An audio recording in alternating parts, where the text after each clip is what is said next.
Chers auditeurs, dans ce nouvel épisode, nous allons parler de la fatigue structurelle du dirigeant et de ce que cela signifie pour la valeur et la transmissibilité des entreprises entre 2025 et 2028. Dans les organisations que nous accompagnons chez Skell2Cell, on voit trop souvent des fondateurs brillants qui tiennent tout à bout de bras pendant des années et qui, petit à petit, entravent le système plus qu'ils ne le protègent.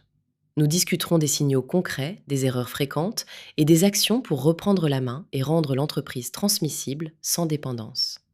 Commençons par le constat. La fatigue du dirigeant n'est pas un épisode isolé, mais un processus qui fragilise les arbitrages, ralentit les décisions et peut rendre l'entreprise moins attractive pour les acheteurs.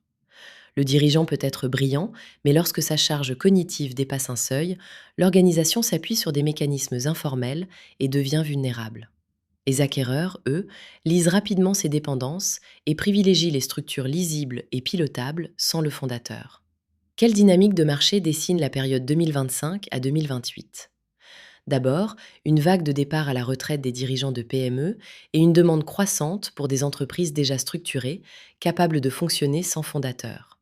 Ensuite, un durcissement des critères des fonds et des industriels, autonomie, processus et qualité du middle management. Dans ce contexte, près de 40% des deals échouent, selon les réseaux d'acquéreurs, non pas à cause des chiffres, mais à cause du manque de lisibilité et de transmissibilité. Le message est clair, ce qui est transmissible est valorisable, ce qui repose sur vous devient un risque. Alors, que faire? Se regarder comme un acquéreur, et non comme un héros invincible. Structurer pour réduire la dépendance, formaliser les processus critiques, monter un middle management fiable, clarifier les responsabilités et instaurer des rituels de pilotage réguliers. Préparer la fenêtre de session sur 1 à 3 ans. Année 1, structurer et déléguer. Année 2, stabiliser les performances et la seconde ligne. Année 3, sécuriser le pipeline et préparer la data room. En bref, une entreprise prête et un dirigeant lucide, c'est la condition du succès. Conclusion et quota. Chez Skell2Cell, nous accompagnons les dirigeants pour structurer leur entreprise, réduire les angles morts et la rendre réellement désirable aux yeux des acquéreurs.